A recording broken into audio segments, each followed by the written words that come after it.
ब्रह्ममुरारिसुरार्चितलिङ्गं निर्मलभासितशोभितलिङ्गम्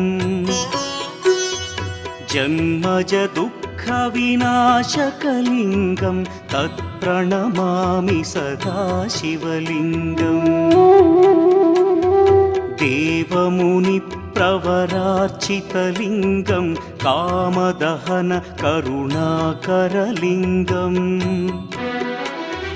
रावणदर्पविनाशकलिङ्गं तत्प्रणमामि सदा शिवलिङ्गम्